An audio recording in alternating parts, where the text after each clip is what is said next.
Ford could have worked hard for power on his own. And I think the interesting lesson from Gerald Ford is it's a personal sacrifice in order to sort of restore dignity to the position.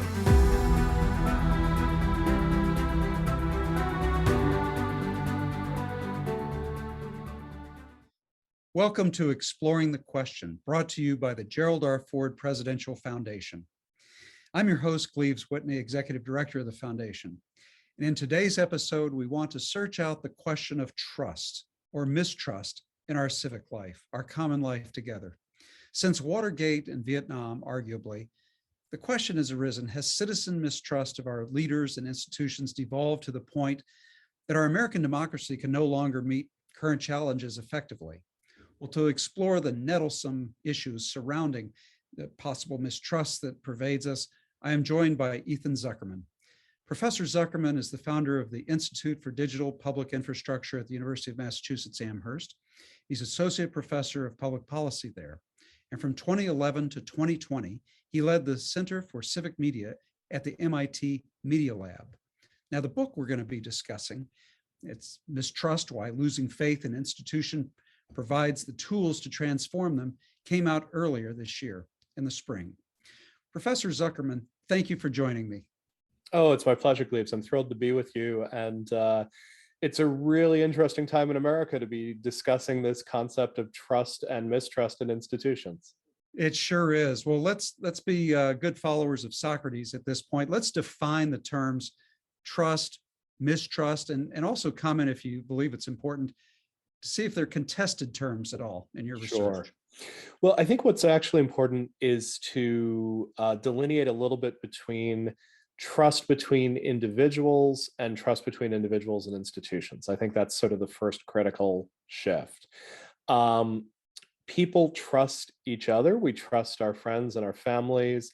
Generally speaking, we trust those close circles more than we trust anyone else in our world. Societies often measure trust in terms of trust of strangers. So a typical way that you'll do this experimentally is you'll ask a question like, do you believe most people are basically good, or you never can be too careful? And something like the World Values Survey, which is done on a biannual level and done across the globe, you'll actually get enormous differences on a question like that. There are some low trust countries, Brazil in particular is very low trust, where the vast majority of people will tell you that you can't be too careful. There's high trust countries. Generally, a lot of the Asian countries, Japan tends to be very high trust in terms of that sort of interpersonal trust. But then there's this special category of trust, which is trust in institutions. And we usually measure that by asking a question like, do you believe that the government in the capital will do the right thing all or most of the time? And there you get very different results depending on the country that you're in and depending on what's going on in that country. If you ask that question right now in India or in China, you're going to get 80% of people telling you that they trust the government to do what's right all or most of the time. And you can debate this a little bit. You can say, well, do people really feel free to answer that question in China? But one way or another, you're actually going to get pretty high numbers on that. In the US, we have had a fascinating transformation around that question. If you asked that question of Americans in 1964, 77% of them said, yes, I trust the government all or most of the time. If you ask that question now, you'll get about 13% of people saying that they trust the government all or most of the time. And one of the reasons I got interested in trust was that I assumed that this was a recent phenomenon. I assumed that this was the last 10 years of hyperpolarization, Facebook, internet, everywhere. And it turns out not at all. Actually, it's a phenomenon from the 1970s. And it actually unfolds in part during the Ford presidency. It has a lot to do with what you mentioned with Watergate and the Vietnam War. And frankly, America in many ways has been living in a low institutional trust environment for really the entirety of my lifetime. And I think it's now become kind of a central characteristic in our civic life and our politics. Ethan, when you were first talking about writing this book on mistrust, I imagine you met with a lot of support because those of us whose lifetimes have been filled, mostly our adult lifetimes, with this pervasive mistrust in our institutions, have really just been mystified. How do we deal with it? How do we overcome it? I imagine you got a lot of support to write this book. I would say that I got two sort of sets of reactions. And it's sort of people closer to my age. I'm 48. I've been involved with civics in different fashions all through my life.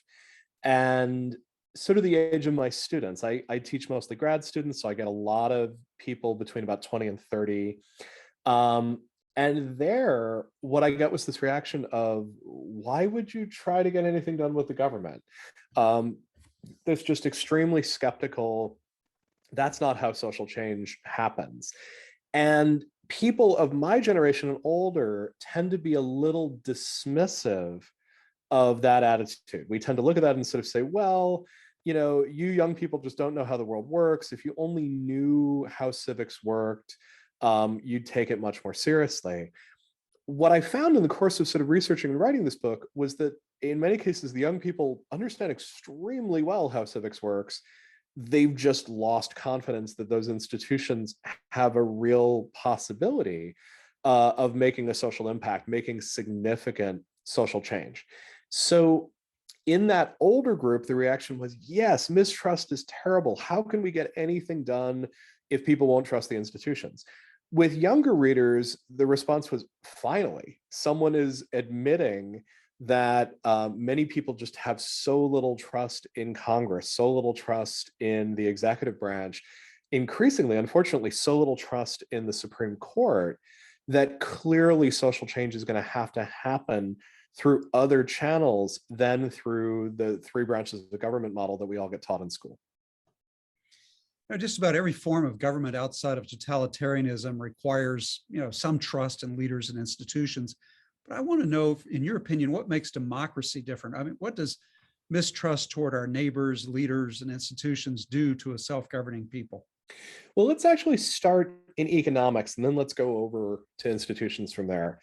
Trust, the value of trust is perhaps the most clear economically. Let's say that you and I want to do a deal. I decide I really want that copy of American Presidents that's sitting there behind your head, and I want you to send it to me, and I'm going to send you $20. If you and I trust each other, you can put that book in the mail, I can put $20 in the mail, and it's a very simple transaction to handle. But if we don't trust each other, it gets much more complicated. You need someone to act as an escrow broker. They actually have to hold the book until the payment is received and verified, and they sort of send it off. And so there's a literal economic value to trust. High trust societies simply have an easier time building firms, transacting business. Frank Fukuyama wrote a brilliant book on trust, 20 plus years ago, looking at trust essentially as an economic lubricant and talking about societies with very low trust as being ones that sort of end up being economically stunted. One of the things I outline in my book is that the mafia in Sicily literally emerges as a way of transacting business in a low trust environment. The mafiosi at first are basically trust brokers. They're trying to make sure that groups of mutually mistrustful people can transact with one another. So take this idea. Trust is a lubricant. It makes society move more quickly. It gets rid of impediments. It means we need fewer institutions to sort of constantly monitor what's going on and try to bring it into governance. In a democratic government, at some point, we are always devolving power. We're devolving our individual ability to say, I give permission for this to happen. I want to prevent this from happening to some sort of a representative.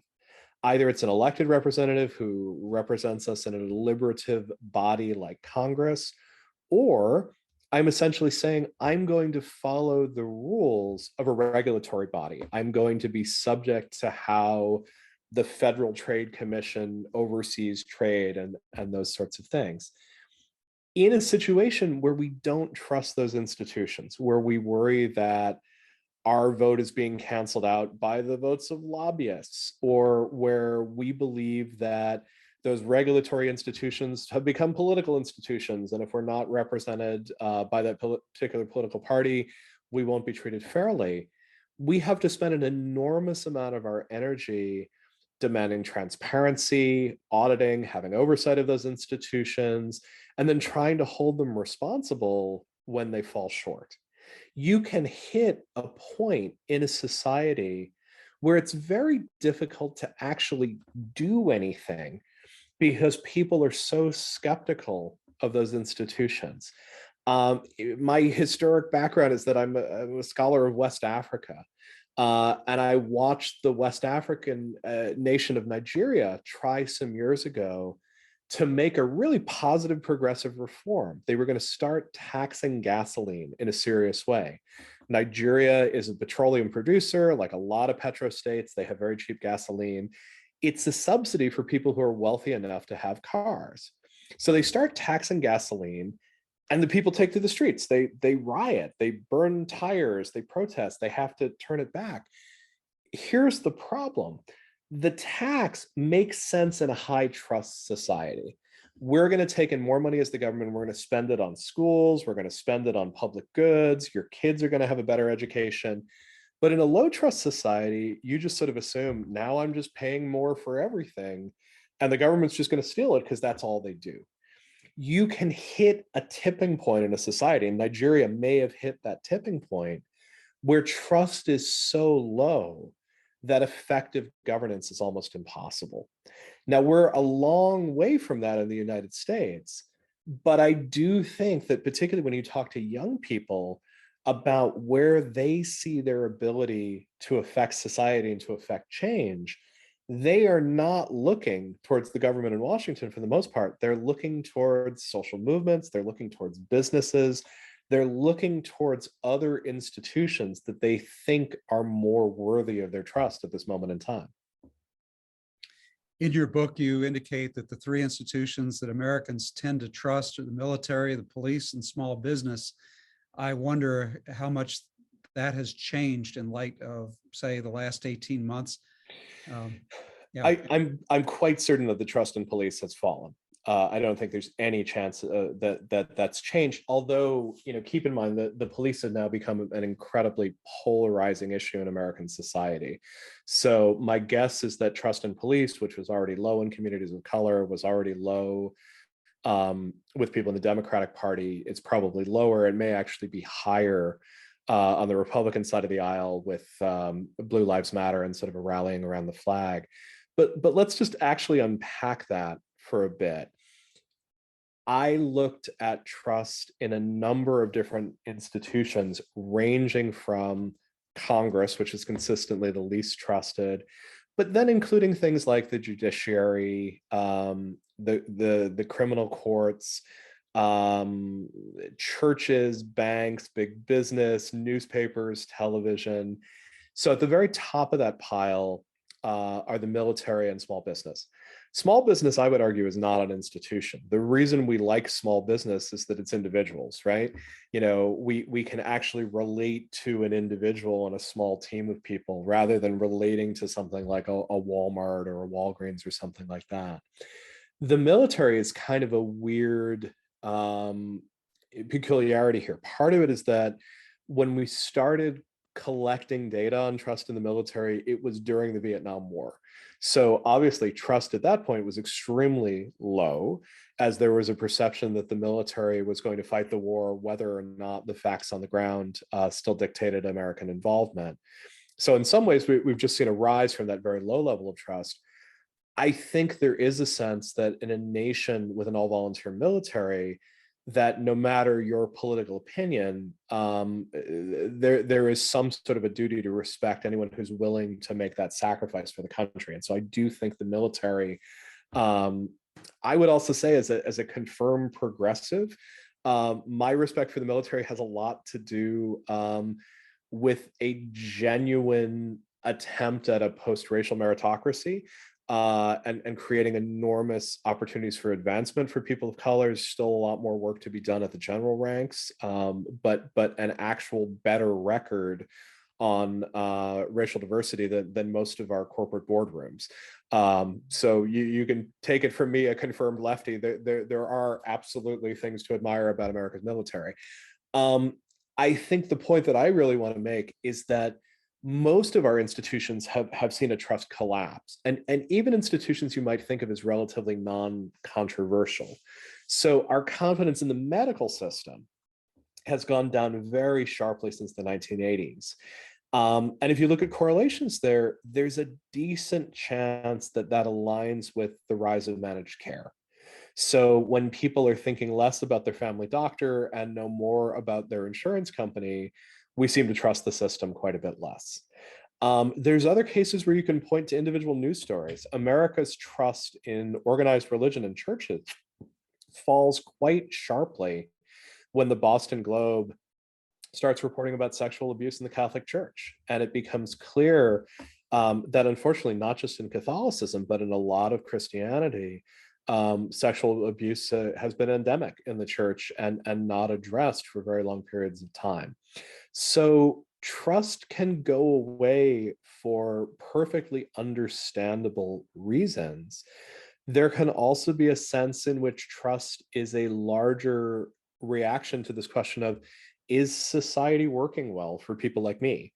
And again, and I'll show my left biases here, I think a lot of what's going on in trust correlates very clearly to rising inequality.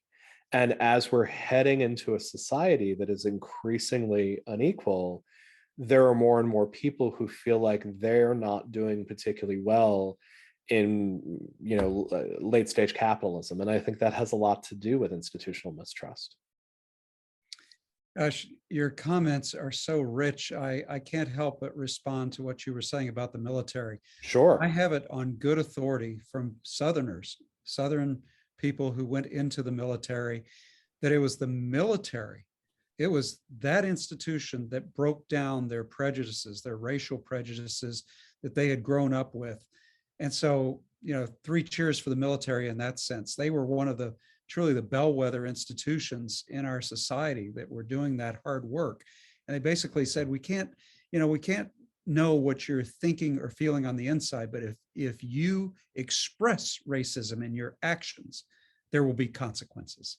And so they were quite clear about that. And I'll go even a step further and tell you, I consult and advise all sorts of people who come to me, from left-wing social movements to, frankly, a friend of mine who is a two-star Marine general. And he's Vietnamese American. And one of the things that we often work on when we have the pleasure of talking together and working on it is questions of racial justice and equity in the military. So I actually think you'll find another progressive scholar, Dana Boyd, talks extensively about how integration coming out of World War II and integration in the armed forces has been one of the most powerful transformations. Let me lean left here a little bit and say, this is one of those moments where an institution that we decide to support as a public good because we need it as a nation is capable of doing some of the most powerful and important social engineering that we need it to do. And that can be a real argument for public goods. And clearly that's a subtext to this whole book. It's a case for, we need to figure out these questions of mistrust so that we can get together and build great things. And building a military that not only protects a nation, but helps us become tolerant and respectful of one another, that's potentially one of the great things that we're capable of building. Okay, well, let me push your lefty tendencies and ask you this. Please. Yeah, does this mean, are you suggesting, for example, that community organizers could learn from the military and the techniques for building trust? Oh yeah, heck yeah, sure, absolutely. But I think that's the whole point, is that high functioning institutions almost always have something to teach other institutions in the space. And So if we want to explore the military, it's a great way to sort of go into some of these issues. One of the things that we know about trust in institutions is that participation is the biggest indicator. If you are a participant within an institution, and you end up making common cause with other people participating, that tends to transform your sense of trust. Um, our tendency is to look at an institution from the outside and say, well, that's not me. I don't have any authority over that. I don't have any ability to interact with that.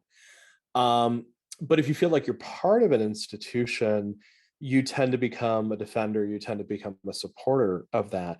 Certainly true for military families. It's certainly true for people who have close friends who are in the military.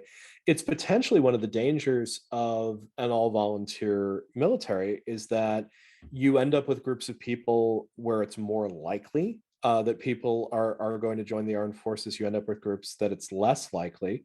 You could have more of that class divide. That is one of the major divides that we're handling right now, where people in socioeconomic groups who are less likely to enlist end up feeling fairly detached.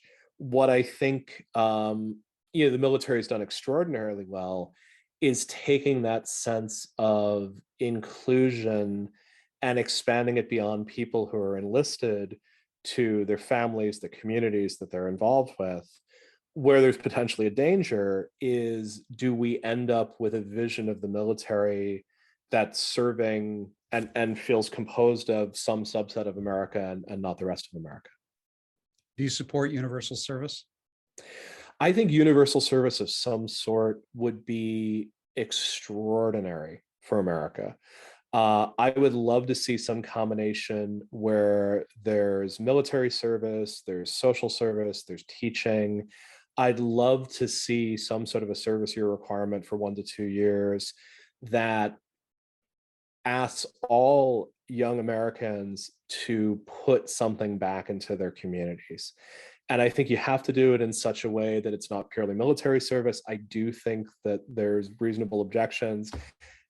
And beyond that, I think to really involve all of America, we could work on questions of infrastructure. We could work on questions of educational opportunity. The thing that I think the military does extraordinarily well is that blending function. So my partner served. She was in the Navy, took time off from the college that we were both at to do her naval service.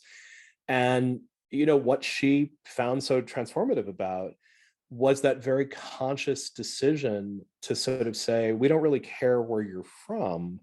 We're going to invite you to become part of something larger, and not just invite, we're going to force you to become part of something larger.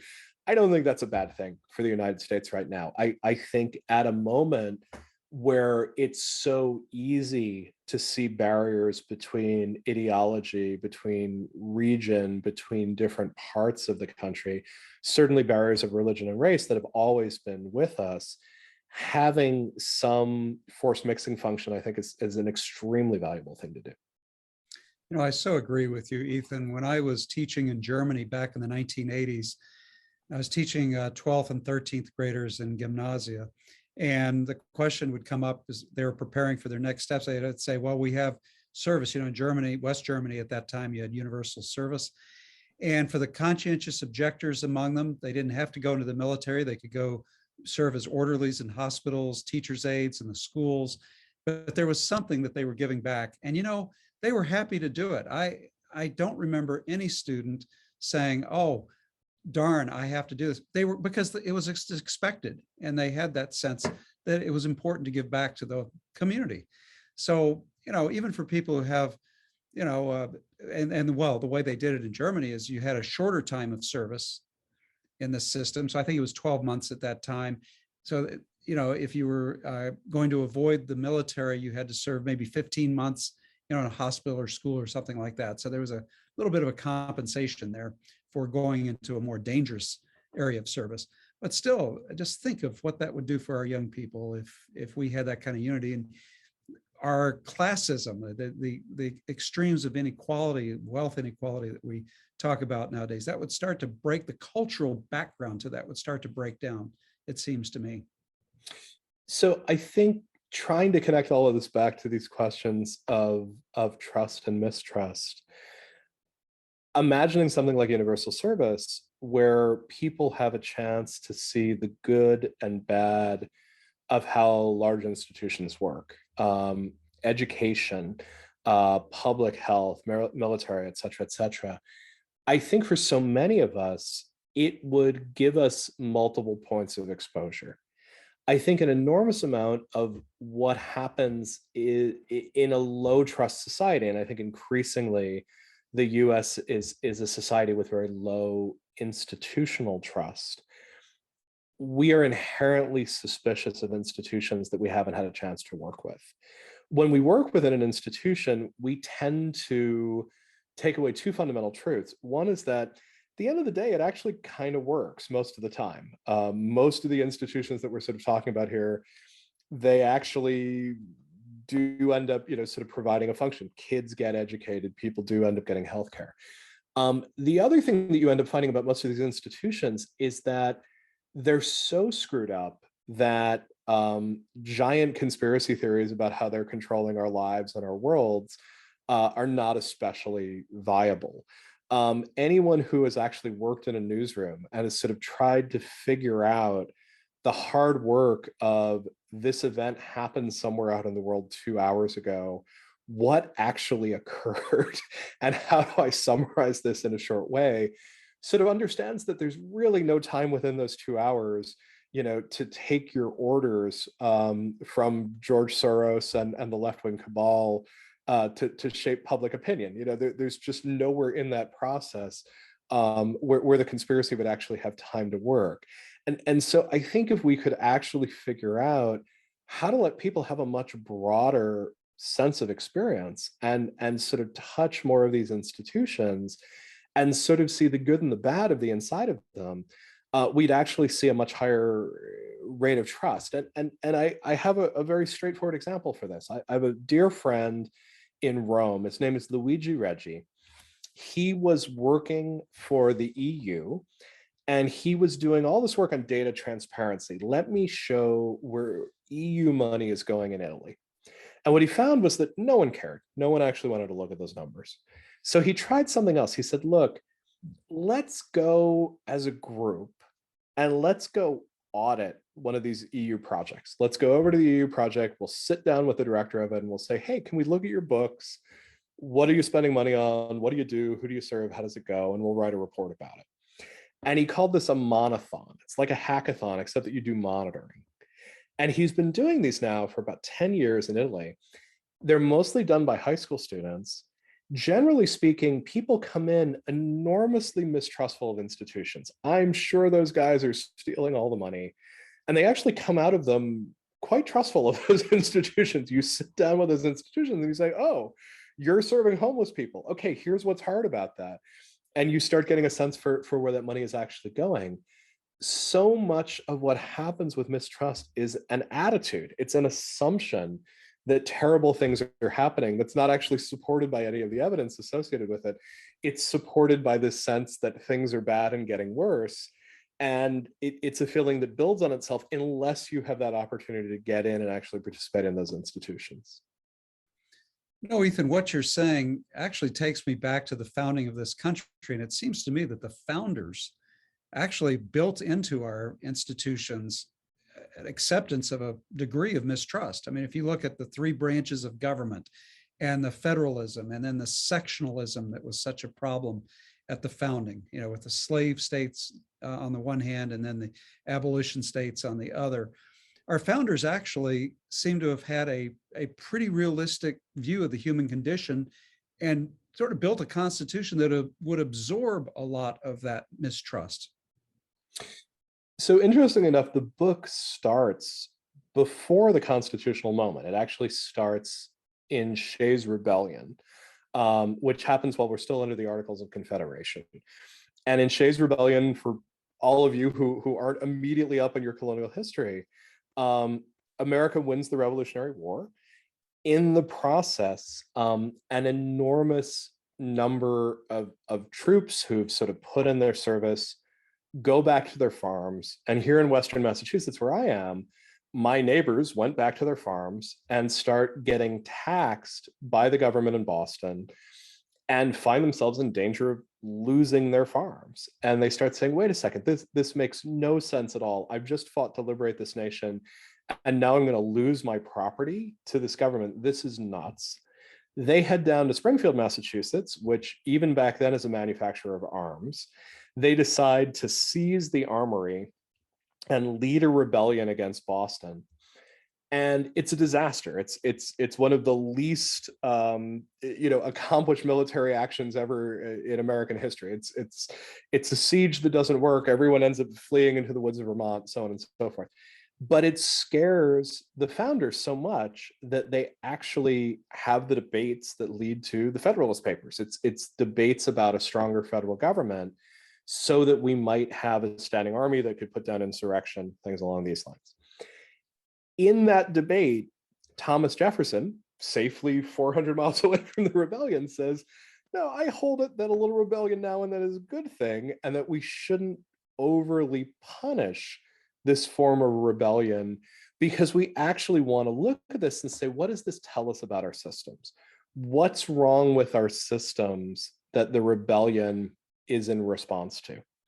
Now, it turns out that Jefferson really has his way. The only people who are hanged for Shays' Rebellion are people who end up looting stores in the course of fleeing. Daniel Shays himself is invited back into Massachusetts from Vermont and given a federal government pension. So, not only does he rebel, but we end up sort of giving him a pension at the end of it. So there is this long tradition of mistrustfulness, rebelliousness, and creating enough space for it. Part of the trick, though, is that our institutions are brand new at that point, and we sort of know that they're imperfect. And the founders look at the Articles of Confederation and say, that's not good enough, we need the Constitution. Then we get the Constitution. Almost immediately after, we get the Bill of Rights, and that's another full revision. So early on in the American experiment, we're really comfortable with revising these institutions. We try them, they don't work, we try something else. Hey, what if the opposing party has the vice president? It turns out that's a really terrible idea. Two people have been running against each other and really hate each other. They're not going to be too effective as president and vice president. Let's go ahead and change it. But now we're 200 plus years from that moment. And now an enormous amount of calcification has set in. And things happen in our nation that we are hard pressed to explain. Why are there 435 representatives in the House of Representatives? It's not in the Constitution. In fact, in the Constitution, we should have about 11,000. We should have one representative per 30,000 members of population. But that turns out to be a compromise that got struck in the 1920s between prohibitionists and people who are anti-prohibition to try to make sure that prohibition didn't get repealed. And we just haven't undone it since then. Is 435 representatives the best thing for America at this moment in time? Probably not, but it's now got 100 years of calcification on it, and it's very, very hard to go back and revise it. Part of what this book tries to do is to say, look, if there's an institution that is not serving its purposes, there are two things you can do. You can look at what's wrong with it and try to fix it, and that's great, and all love to the people who are going into those institutions and trying to fix them. But there needs to be this other path, which is you can look at it and say, maybe that's not the institution we need anymore. Can we imagine how we would solve that problem if we were just starting from fresh and starting today with solving that problem? How would we solve that now? And maybe that's actually what we need. Rather than another level of repair to an institution, maybe we actually need another institution to come in and take its place and move us forward. And that's perhaps the most radical idea within the book. You're probably aware that I'm going to ask this question, Ethan, since I'm at the Gerald R. Ford Presidential Foundation. How did President Ford do with regard to trust and mistrust, in your opinion? We've already talked a little bit about the origins of the current wave of serious mistrust from Vietnam and Watergate. And President Ford comes into office, saying our long national nightmare is over. He very much is aware that trust starts with integrity. That's what this little button says: integrity at the helm, from the Gerald R. Ford Foundation. It starts personally with him. It radiates out to the office of the presidency. It radiates from there to other offices of the federal government, other institutions, and then to try to establish, the whole country is worth salvaging here. Remember, President Ford was the president who helped lead us in the bicentennial, Yep. 200th anniversary of our birth as a country. So how do you grade President Ford through that whole period of difficulties that he faced? So let me start by saying this. I'm born in 1973. These are not moments I have personal memory of. And one of the things that people are notoriously bad at is understanding the history of the time period that they're born in. But I'll go a step further and say that in terms of history, the 1970s are surprisingly poorly understood in American history. We don't talk about them nearly as much as we talk about the 60s. And in most cases, when we talk about the 60s, we're actually kind of talking the mid 60s into the early 70s. The mid to late 70s are some of the least discussed and least studied periods in American history. And they're an utterly fascinating period because they're a period where we've just taken some very hard knocks to our picture of ourselves as a nation. Our sense of invulnerability and righteousness coming out of World War II and the Korean War has now taken an extremely hard hit from Vietnam, both in terms of our inability to impose our will on the rest of the world, and also a really legitimate sense of whether our cause is righteous and just. We've just seen a situation in which the highest office in the land clearly is not acting with integrity. And so Ford is coming in the wake of Vietnam, in the wake of Watergate. In many ways, my limited understanding of his presidency is almost as a chess player watching a piece be sacrificed, right? Ford could have worked hard for power on his own. And I think the interesting lesson from Gerald Ford is it's a personal sacrifice in order to sort of restore dignity to the position. And so this sort of recognition that for healing out of the Nixon presidency, some people need to see a presidential level pardon, and that's going to make it extremely hard for Ford to appeal to the left at that point. I think that's a moment of enormous faith in institutions and sort of a sense that the presidency itself and Washington as an institution is more important than any one individual human's ambitions. And so for that, I would give Ford incredible credit. I would say that Ford and Carter following him both end up with this really unenviable situation, which is there's a good chunk of time during which Americans need to figure out who we are now and what does it mean for this nation now so far away from World War II and that particular vision of America, heading into a new and very different vision of America. It strikes me that it's probably one of the hardest periods of time in the American presidency to lead with vision and with authority. And I think the circumstances itself become extraordinarily difficult for both Ford and for Carter after him. I'm smiling, Ethan, because that was one of the most beautiful paragraphs spontaneously spoken. I did not prepare you for that question. As a beautiful answer. And I think people at the Ford Foundation, our friends of Ford, will be very heartened to hear the way you put him in a cultural, political, historical context. Thank you for that. I might even be writing you here. I'm going to probably transcribe that and put it all over our website. You talk about three different types of people in your book, institutionalists, insurrectionists, and resurrectionists. Fascinating. Could you please tell viewers a little bit more about that and where you personally fit in, how you've evolved? Sure. We'll give it a shot. Let me start by acknowledging that if you're going to write a book about insurrection, I recommend not doing it in January 2021, which is when this book came out, right? So I ended up adopting a pair of terms introduced by my friend Chris Hayes.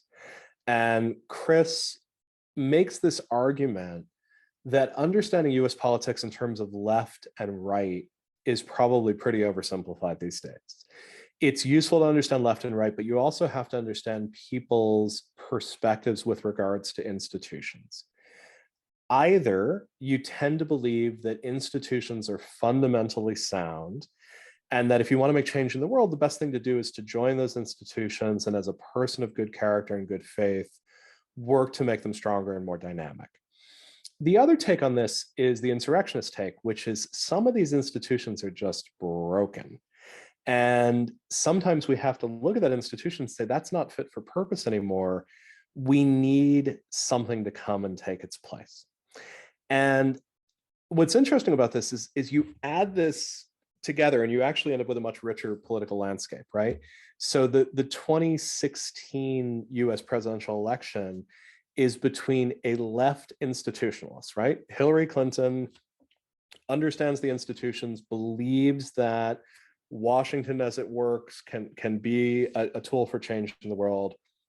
Trump is a right insurrectionist. He looks at this and essentially says, I don't trust any of these systems. I'm going to fight against the deep state, and I'm going to do it with a nationalist stance around things like immigration. And whether he wins more as a creature of the right or a creature of insurrection, not entirely clear. But you need that dimensionality to actually understand contemporary politics. Bernie Sanders makes sense when you think about left insurrectionists. The difference between a Jeb Bush and a Donald Trump, they're both right, but one is an insurrectionist and one is an institutionalist. I started writing this book because I wanted to take insurrection seriously. I wanted to take seriously the young people in my classes who sort of say, I just can't imagine working in Washington. I can't imagine getting involved with politics. That doesn't seem like a way to make change. But I leaned to the left. I went through the Trump presidency going, thank goodness for our institutions. And thank goodness that you had people in the FBI, you had people in the Attorney General's office, you had people who would say, no, we've got rules and we've got them for a reason, and we have obligations to stand up to them. We clearly need institutions to help us deal with the vagaries of whatever individual we have in office. We need some sort of continuity.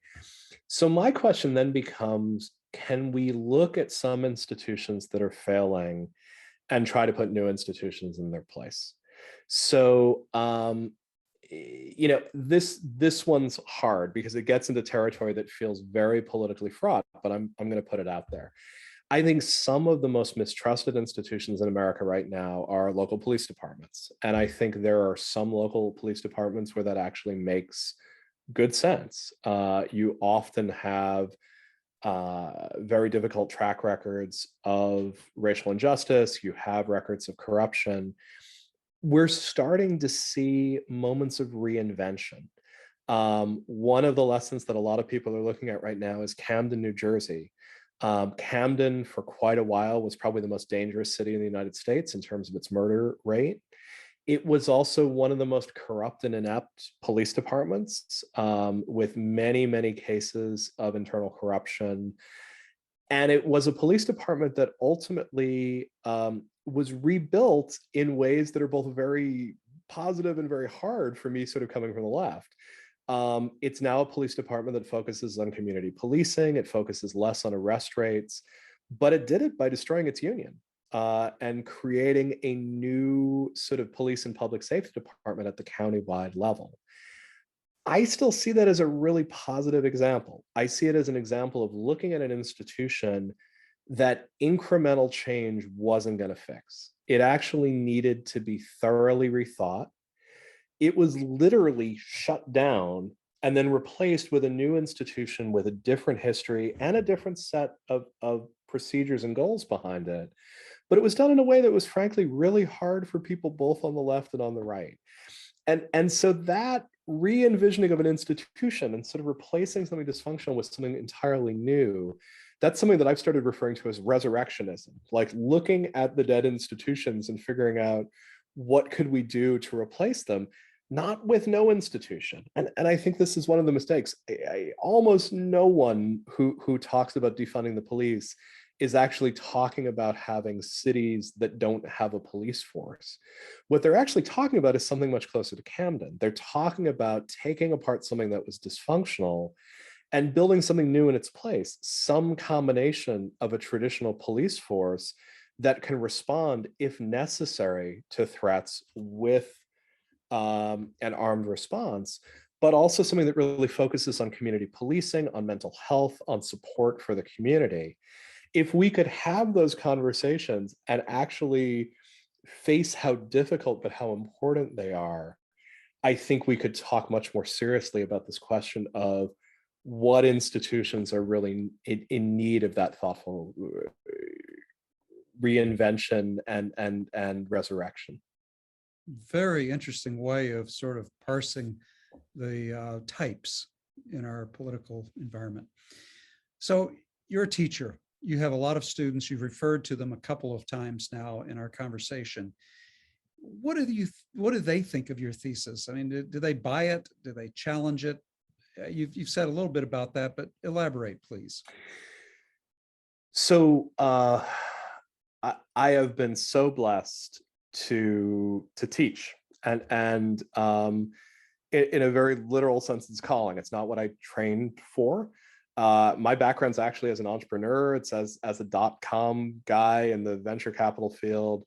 I started teaching almost by accident about 10 years ago. I got brought into MIT to lead an initiative there. But I started teaching while I was there.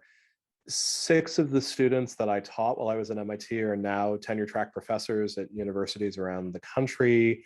Others are leaders in nonprofit spaces and such. The great thing about my students is that almost none of them agree with me 100%, but there's very few of them who don't have some common ground around it.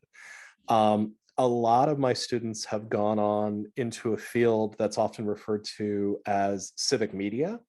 This idea that making media and putting it out in the world is a way of making social change. And so a lot of students are sort of picking up on those institutions, particularly media institutions, where they feel most empowered to sort of make a change. So a lot of them work in media, a lot of them work in scientific fields where they're trying to use data to promote and make change.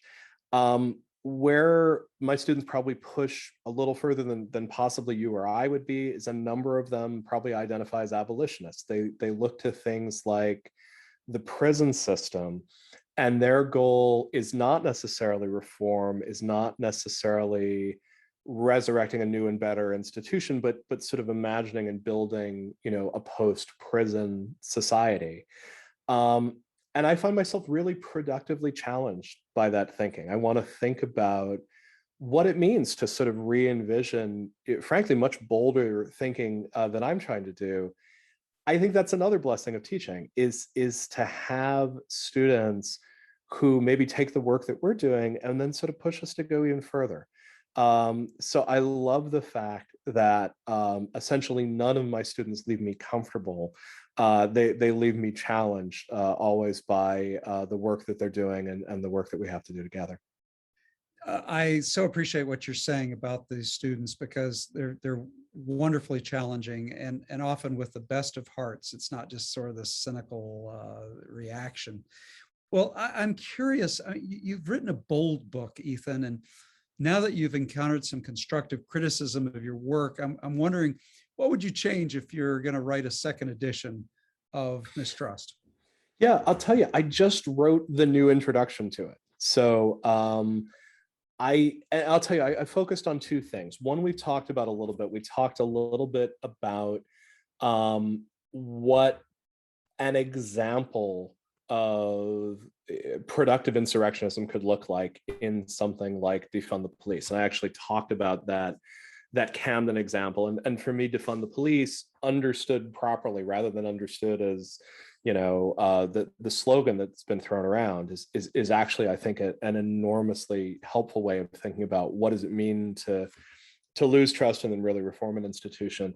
The other thing I've looked at is this question of how mistrust can get weaponized. And I think, like a lot of Americans, I'm really still struggling to process January 6th. I'm still struggling to process what it means that a group of people sought to disrupt the certification of the election, and that that they were surprisingly successful. That they certainly, at the very least, got visibility on a very large stage, and have helped, for some Americans, perpetuate the mistruth about whether the election was legitimate or not. As I think about that, I've been trying to distinguish between sort of mistrust that people have earned over a very long period of time, and mistrust that's been sort of riled up. And this gets really tricky, right? I looked at some of the protests of last summer and watched the people of Minneapolis march after the death of George Floyd. And there's a long track record of racially unjust policing in Minneapolis and racial divide. And you can understand why mistrust is so strong in those communities. Then I start looking and asking this question of, there's enormous mistrust, obviously, that comes into play when someone decides to march on the US Capitol. How much of that is the product of years of feeling disenfranchised? How much of that is a very conscious election strategy? We know that it was an electoral strategy from the Trump campaign to raise concerns about election integrity. We know that part of Trump's political positioning has been asking people not to trust the media, not to trust institutions. But at the same time, I actually think it would be a mistake not to realize that there are many Americans, including perhaps the Americans who took to the Capitol, who feel disenfranchised, who feel disempowered, who feel like the systems are beyond their control. So this question of maybe organic versus manufactured mistrust, this sort of weaponization of mistrust, how mistrust can become a political strategy, that's something that I'm still trying to work my way through and really trying to think about. And to be honest with you, I don't feel like I've got my head around it yet. I think as much as we've tried to return to normalcy and to a quote unquote normal presidency over the course of this year, during this another year of the pandemic, I think there are junctures in history that can take 10, 20, 30 years to really understand what happened. And I think the late Trump presidency and the conflict over the 2020 election is going to be one of those periods where, let's talk about it again in 20 years, because I think we're going to understand it better then. So I'm grateful that I had the opportunity to sort of reference those ideas in a new introduction. But I also feel like I know for a fact that I don't understand this moment as well as I hope I will, with maybe another couple decades distance from it. But underneath it all, Ethan, do you feel more hopeful or pessimistic? This is a bit of a pessimistic moment, Gleaves. I think one of the things that we're really discovering is that some of the fierce problems that we face right now, I would say the pandemic's a fierce problem. I would say that climate change is a fierce problem. I would say that polarization is a fierce problem. These are problems where the simple solutions are almost certainly wrong. And it's going to take a while before the complex solutions really come to the table. On the left, we thought the vaccine was a simple solution. It's not. It turns out the vaccine is a great weapon, but it's a much more complicated dynamic, and these very real dynamics of how do you keep the economy going while also trying to mask and social distance and vaccinate and all of those things. Anyone sort of arguing if everyone would just shut up and get vaccinated, is oversimplifying. And that's because pandemic is a wicked problem. there are many things we could be doing on climate change that I think we should be doing, but there's almost no doubt that there's enormous economic cost in making rapid changes to the world that we live in. How do you generate the will around those things? So the simple pressing nature of those wicked problems, the fact that we have multiple wicked problems that need to be addressed simultaneously, um, does put me in a position where it's hard to feel enormously hopeful. For me, I love the fact that people are still running towards the fire. I love that there are young people, people younger than me, anyone younger than me as a young person, who are deciding that, what they want to do is get involved with this. Obviously, depending on where you are on the spectrum, you're going to be inspired by different people. I tend to be inspired by people like Alexandria Ocasio-Castro, where I look at this and sort of say, how extraordinary is it that this young woman who was until recently a bartender is now a major voice on policy and is trying to bring constituents who often, we don't think of when we think of the picture of America, to the table and into conversation. But the good news is that we have young people from a lot of different backgrounds who are running the fire in similar ways. And that's something that gives me hope. Those are beautiful words to close on. Ethan Zuckerman, thank you so much for being our thoughtful guest today. You have helped us dive deep into issues that are really important right now to the American people. And from the Gerald R. Ford Presidential Foundation, this is a grateful Gleaves Whitney exploring the question.